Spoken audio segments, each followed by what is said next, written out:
People who grew up with strict parents. What was the most unreasonable rule? Me, personally, nothing outrageous. Parents didn't really let us go anywhere until we were late teens. They didn't want us watching Ren and Stimpy either, but we did anyway. I had a couple of friends, though, that did. Both are in super religious families, which bums me out as a religious person because it makes the religious look insane. The first guy wasn't allowed to watch any movies that weren't G-rated, and he wasn't allowed to listen to pretty much any music. When he met us in middle school, one friend made him a mixed CD of AC/DC, Van Halen, Ozzy, the works. He'd tell us later that he would hide it in other CD cases and listen to it as quietly as possible. He had no headphones and wasn't allowed to be home by himself. They also wouldn't let him have any job other than a job where they also worked, which was a nearby state resort park. Of course, when the time came for college, he leaped at the first opportunity to live on campus. But being completely unprepared for that level of social freedom overwhelmed him. He felt like he had to play catch-up for everything he missed up to that point. He failed out after 3 or 4 semesters. Go figure. I met his parents a couple of times, and of course, they'll blame anyone but themselves. When he was moving from the campus dorm to an apartment, I went with him back to his folks' house to help him get some things he'd left there.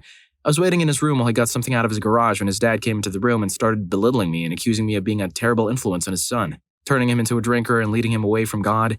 I could only laugh about it because the guy obviously didn't know me at all, or that he would have known that I was probably his biggest straight-edge friend. I didn't smoke at all, never drank so much as a pint at the time, and spent most of my time at home. I was a far more boring person, but of course he had to blame me instead of himself for being an awful parent. I don't hang out with that guy anymore, so I don't know much about the situation with his parents anymore. The second guy had similar restrictions as the first. The thing is, this guy is way into Magic the Gathering, which is a collectible game card. I guarantee you, way more than anyone you know or can think of. But he had to keep it a secret from his parents. He kept a good chunk of his collection in the trunk of his car, the rest at friends' houses, never his own, and got into a nasty car wreck. When he came to the hospital, the first thing he asked was if the car was okay. I was really asking about his collection, but couldn't say outright. How he kept the secret from them for years is beyond me. All he ever wanted to do was talk about Magic. Every conversation, no matter how he opened it or if he had even played the game at all, shifted to Magic eventually. When his wife became pregnant, he gave me a couple of lines about that, but immediately hurtled me into getting into the top 8 at the recent tournament. I think he had to replace his collection a few times because his parents would find it and throw the cards away or burn them. So I guess he would just pretend he was done with the game or whatever, then would give money to his friends to buy boosters for him, pretending to be at a friend's house but at the local card shop instead. His parents always wanted to know where he was. I never played competitively like he did, but a few times I would hang out with him at the shops while he played and I'd check out comics or whatever. His phone would be blowing up constantly, even just a half hour after leaving the house. When are you going home? How much longer are you going to be out? Stuff like that. One time we were at a tournament and it ended up being way later than we expected. I got to bring him near midnight, but he was doing pretty well despite some very long-winded games. His mom would text and call constantly. He would always answer, but that didn't stop his folks from reporting his car stolen. I just don't think he would ever confront his parents about anything. I guess I don't blame him. One time after hanging out for the day, he dropped a mutual friend off at his house, and when turning his car around to get out, he overshot a little and got the car stuck in the ditch. It was actually incredibly minor. There was no damage to the car, it just simply got stuck in a way that a couple of guys couldn't push out. It's not a big deal at all and could have happened to anyone. He absolutely refused to call his dad for help. After about an hour of trying, I suppose one of us could have called our own dads or another friend, but whatever, he eventually caved and called his dad. When he showed up, he just berated the heck out of his son for being an idiot and a terrible driver. All that said, I have the utmost respect for the guy. He's insanely goofy, but he provides for himself, his wife, and his kids. Thankfully, he lives away from his folks now, and is seriously the ultimate good sport. Absolutely nothing ruffles that guy's feathers. I've never seen him react badly to some ribbing, and he never has a bad word to say about anyone, unless they suck at Magic. Story 2. So this was something I only really came to understand after I'd left home and gotten some perspective on my childhood, but basically, my sister and I were not permitted to ever be angry. It wasn't that we weren't allowed to shout or raise our voices. That was a given. It wasn't that we weren't allowed to talk back or argue. That was also a given. It wasn't even about not getting violent or something. There was no question of that. It was that we were never supposed to display any signs of being angry. Being angry isn't nice, and we were supposed to be little nice girls who only said, did, and thought of nice things. So it didn't matter how horribly I was being bullied, how staggeringly unfair something was, or how cheated I felt about another unreasonable change of mind on my parents' part. I was never allowed to get angry, and if I was angry, I was not allowed to let that show in any way. There would be enforced smiling and being made to say, "Thank you, Daddy, for making sure I don't waste money on the thing you promised I'd be allowed to buy," or whatever was necessary to make sure that all the emotional autonomy and willfulness were absolutely stamped out of me.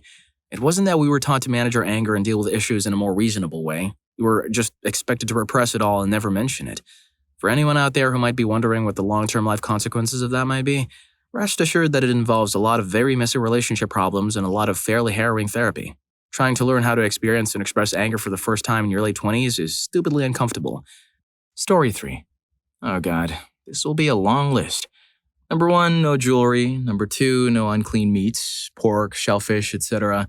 Number 3, no milk, wheat, chicken, sugar, macaroni and cheese, casein, gluten, sugary cereal, or insert whatever current dietary restriction they forced on me for whatever reason. I had 0 allergies, by the way. Number 4, can't have friends over unless the house is perfectly clean. I can never get the house perfectly clean. Number 5, must make my parents breakfast every weekend and do laundry for the entire household. Number 6, not allowed to dance, play cards, watch TV, listen to music with a beat, swim, shop, or eat out on Saturdays. They were Seventh-day Adventists. Number 7, no swearing. This includes words like fart and sucks. Number 8, not allowed to make my own choices regarding clothes or hairstyles until late in high school. Number 9, no piercings. Goes with the no jewelry. Number 10, if it wasn't at work or school, I should be home cleaning their house. Number 11, couldn't see my boyfriend until after 3 p.m. on Saturday. This was after they stopped forcing me to go to church, but instead made me watch 3 hours of TV sermons. Number 12, 11:30 curfew. Number 13, if my parents were asleep when I got home, I had to wake them up so they could check the clock. As a result, I lied a lot as an adolescent. As an adult, I'm a bacon-loving atheist with over a dozen piercings. This looks more like a step-by-step guide on how to raise something. Not a conforming adult, but something. Story 4. I had a friend with super strict parents. He was homeschooled until his junior year of high school, when they decided that he needed some socialization with peers. He was a cool dude, but his parents were crazy. They didn't let him stay the night over anywhere but home and had a curfew of 9 o'clock. We just graduated high school and a group of friends decided to have a long weekend of camping before we all went our separate ways. His parents said no. We explained to him that he was 18 and a high school graduate on his way to college. He didn't actually have to ask for permission. He was still afraid to ask. I had him call his mom and have him hand over the phone to me. I was very polite and said something along the lines of, "Hello, Mrs. X. We're all going camping up in Easton for 4 or 5 days. We're just going to leave from here and we already have everything we need." She said friend wasn't allowed to go and I said something along the lines of, "Ma'am, you're misunderstanding me. Friend wasn't asking your permission. We're just informing you as a courtesy." She threatened to call the police, so I gave her my cell and said, "Feel free to give them my number." We went on the camping trip and he went to college. He's married now and has a couple of kids, so I think he more or less survived his crazy parents. Story 5. I was technically allowed to go out, but my mom always imposed some sort of qualifier, like mow the lawn and then you can go, clean your room and then you can go. For a while, I tried to always have the lawn mowed and my room clean to sort of get ahead of her so I could say yes to spontaneous plans, but she would always come up with something that I needed to do. In some cases, come home and do before I could do something with friends, so I always had to decline in favor of coming home to wash one dish or something similar. Eventually, in my senior year of high school, I got my parents to come to negotiations for a curfew. I explained that people don't make concrete plans for later anymore, and frequently, when I'm asking for permission to do something, the plans are about to happen right now. That coming home to do whatever character-building busy work was always going to make me miss out. I pitched the idea of having to be home at a certain time and texting my parents to tell them where I was, but not having to ask specific permission to do every little thing as long as a set-in-stone list of chores was done. Incredulously in a tone implying that I was being unreasonable. "Oh, so you just want blanket permission to do whatever you want all day, is that it?" So every night I snuck out. Story 6. I was friends with a girl for a while whose dad was fairly high up in the military. She was yeah. Her dad was always deployed and her mom was hyper strict and controlling. She wasn't allowed to wear swimsuits unless they had long-sleeved legs. A one-piece was considered monstrous and a two-piece meant you were a working girl. She couldn't wear shorts either for similar reasons, even in 110-degree weather. Her brother wasn't allowed to wear anything less nice than a polo shirt and jeans, and they both did farm work all the time. His non-working clothes were what most people would wear to church on Easter Sunday. They had curfews of 4:30 p.m. They were allowed to only go see friends one Saturday each month, otherwise they were only going to see people at classes. Oddly, their parents were very anti-religious. They were just super controlling. Eventually, they both had a total falling out with their parents, apparently when both their parents demanded to know why their work clothes were so dirty after working in the barn. The fight was so bad that a mushroom cloud could be seen from space. She was a legitimately nice girl and I hope she's well. After that fight, she left and she was way gone. Story 7. I was an unwanted child that my parents decided to keep out of pity, as I was always told growing up. I wasn't allowed out of the house for anything other than school or family events. I couldn't see friends ever. I wasn't allowed a phone until I was in middle school, which was only for emergencies and checking in when I got to school and when I left. Everything had to be spotless. My bed had to be made by 7 a.m. If I did something that I didn't like, I would never hear the end of how terrible I was. Finally, when I was a bit older, I snapped when my mother struck me. I fought back. My father came in, hearing all the noise and charged at me. We wrestled and things escalated from there. Finally, I got up, ran out of the house, and went to a friend's house. That was the last I ever saw them. I got on a bus and never went back. They got my new cell phone number 7 months after I left. The moment she said it was her, I told her I hoped she and my father would be gone and never contact me again, and we hung up. It's been 2 years since that call, and I've had people tell me they asked for my number, address, and stuff, but the only people they know to ask that stuff are people who know to some degree why I hate them. Story 8. We were in a super safe and great neighborhood. I was a goody two-shoes rule follower. I wasn't allowed to get dropped off at the mall with my friends without an adult when I reached my teens, among other things. Eventually, the other girls stopped calling and inviting me to places. And then my mom thought there was something wrong with me because I didn't have any friends. She'd get really mad at me and try to force me to invite kids over to our house to do dumb stuff like play dolls. No thanks. When I was 22, I finally made a friend and was going to crash at her house in the city after seeing a late play. She made my friend come in and meet her. And she asked her questions about where we were going, who would be there, who was driving, and what their driving record was like. Humiliating. I moved out 2 months later, without telling anyone, to a ghetto apartment that I couldn't afford on my PT retail paycheck.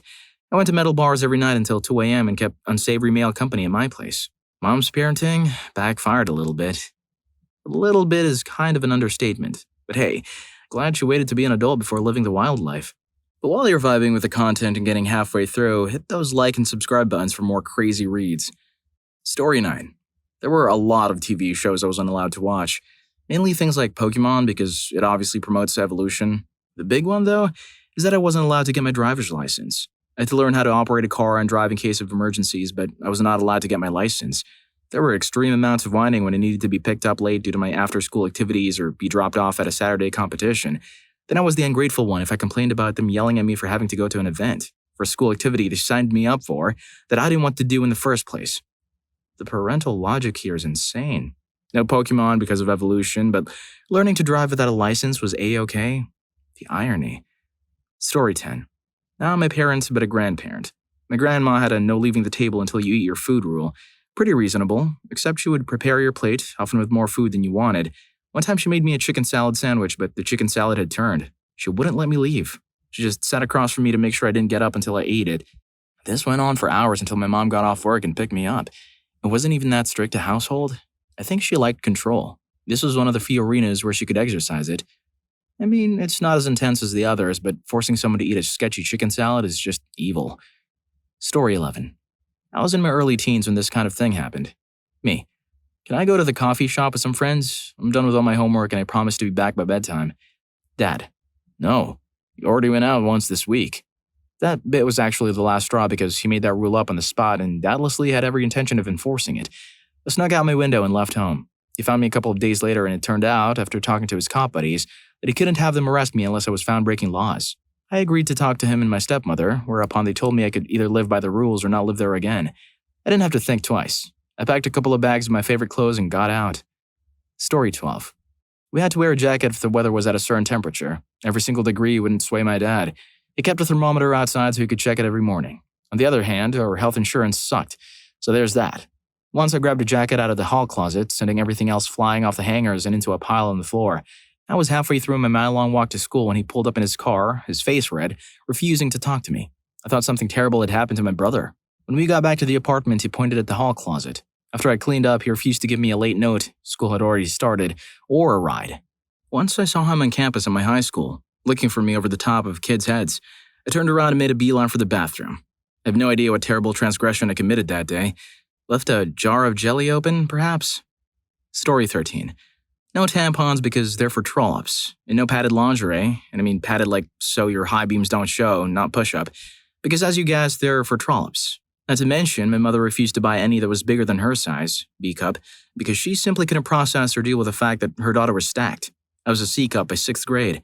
For the record, I was really young when I started needing lingerie and sanitary products. And surprisingly, I ended up really quite promiscuous, because as soon as I had freedom, I wanted to explore what had been made so shameful. And guess what? I'm not ashamed. I love my womanhood and hope one day I have a daughter to teach about all things womanly instead of shaming her for them. Story 14. The house had to be clean and presentable if I wanted to leave. If it already was, then the garden better be clear of all weeds. Not a single green sprout that isn't a veggie should be found. He would dig through to find some. Towels had to be folded in a precise way or else he'd take them all down and have me refold them until I learned the right way. Going anywhere meant answering who I went with, how I know them, and exactly where it would be at all times when I'd be back. And if I said 9, I'd better be inside and shoes off by 9 on the dot. Any unusual color of nail polish, especially red, was a sign of being easy. No makeup was permitted aside from colorless gloss or chapstick. No phone calls past 7 p.m. I didn't get my first cell phone until senior year, and no one was permitted to call me on it except my parents, and I better answer immediately. Had to hide every single note ever in the most thorough and away-from-home ways because they would definitely find it and read it. The list goes on and on. Story 15. My now wife's parents wanted an itinerary of where we would be on every date. She was 19 at the time, but still living at home. I thought they were asking in a more general way, so I answered, "Well, we're headed to a show, then probably dinner. Maybe a coffee after?" That was unacceptable. Which show? What time would we be physically inside the venue? When did the show end? Which restaurant? What time will you be eating? Which coffee shop? I was just like, we haven't really thought that far ahead. We'll let you know. To which they answered, "She can't leave till we know." I just made some stuff up. That seemed to placate them. From that point on, I would just rattle off some crap and do whatever we wanted. Very weird people. Story 16. I wasn't allowed to be in my room for an extended period of time except to go to bed at night. Also, no naps. My laptop was required to stay in the living room at all times. When I started commuting to college because dorms were expensive, I was required to report to my father and stepmother's room every day as soon as I came home. They would yell at me if I didn't come up without being told every day. Texts must be responded to immediately. My father threatened to report me as a missing person because he called me while I was on a shift that ended at 3 a.m. and didn't text him back until the next morning. One time, my stepmother asked for the full name, race, and history of a coworker whose house I was going to play D&D at. It was only a one-off event, but still super weird. I'm sure there are more that I can't think of right now, but I've been in no contact with them for going on 8 months now, so it's been a while since I interacted with their craziness. While we're on the subject of parenting gone wrong, check out more horrific tales and what's the worst parenting you've ever seen? Right off the bat, story 1 is nuts. Thanks for tuning in. See you there.